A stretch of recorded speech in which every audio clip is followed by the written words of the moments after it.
first thing that we have to say is that too often when you and I look at certain deeds, we do not understand or actions or rulings, we do not understand why and in which way it should be performed. And what happens also is that we are afraid of the reaction of the people. The mind goes into this phase of calculating what others will perceive. And this is often the problem when it comes to public speaking, for instance. People don't like to speak in front of others because they're afraid how they'll be perceived. When it comes to the shaking of the hands, you and I may have 101 assumptions about what the others think, what the others may judge, what conclusions they'll come about with.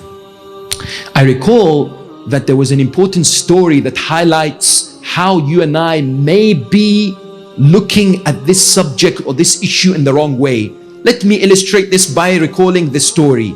That there was a man by the name of Sheikh Abul Khair living in Iran. One day the king's son, his name is Hassan, decided to take the path of spirituality, to study mysticism. And this Sheikh Abul Khair was a scholar of mysticism, of spirituality. He came to him, he said to him, Maulana, Sheikhna, I wish to study and I want you to be my teacher.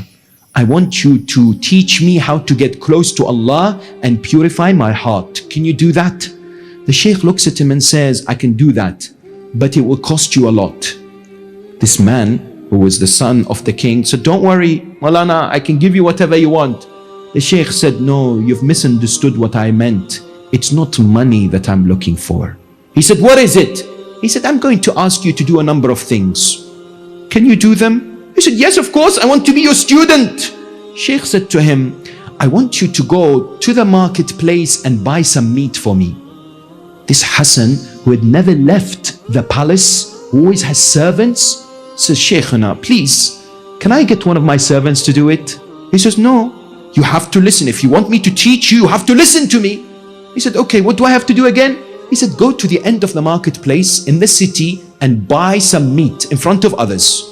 This Hassan walks out, the prince goes to the market, his head is down. He's thinking people are looking at him and saying, what is this guy doing? He's the prince. Why is he walking in the street in such a way? There's no one with him. Why is he in the market? It doesn't befit him. He is red, he's embarrassed, his head is down. Quickly he gets to the market store where meat is being sold. He says to him, quickly, give me some meat, quickly.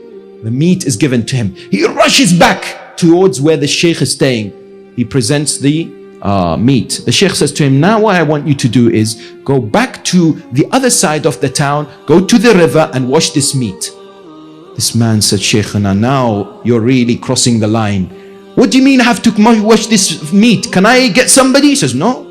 This man now reluctantly, Hassan, goes across the other side of the city, once again wary of people's eyes upon him, goes to the river, sits down, thinking in his head, people are saying, how is it that I'm washing the meat in front of others? He washes the meat with water in the river, he stands up, brings it back. Now the Sheikh looks at him and says, now I want you to do is what? I want you to cook this meat for us. Prepare some stew for us.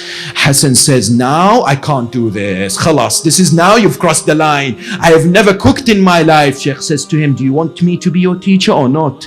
He says, okay, I'll go and do it. He goes outside, he gets a pan and he starts cooking the meat, preparing the stew in whichever way he can. When he presents the stew to the scholar and his students, the scholar looks at the student and says, today I want us all to eat the stew of Hassan's pride. They said, what? He said, I wanted to teach this particular individual to crush his ego, to crush the idea that others are what? Looking at him and what he's doing is inappropriate. That today he has passed the exam, meaning what? He looked at him and says, now go back to the market and ask people, did you see me earlier? What did you think when you saw me? He went back to the marketplace. Throughout the way, he looked at the people. He said to them, excuse me, did you see me earlier when I came head down to buy some meat? They said, no, we didn't pay attention to you. You were here? Really? We didn't really see you. He said, didn't you see me? Then what about when I went to wash the meat? They said, no, we weren't paying attention at all.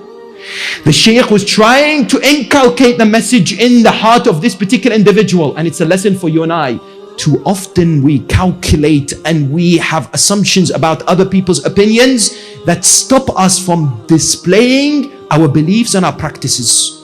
We think people think, oh, it's rude, it's inappropriate, it should not happen. Yet, indeed, with the right way, we can get confident.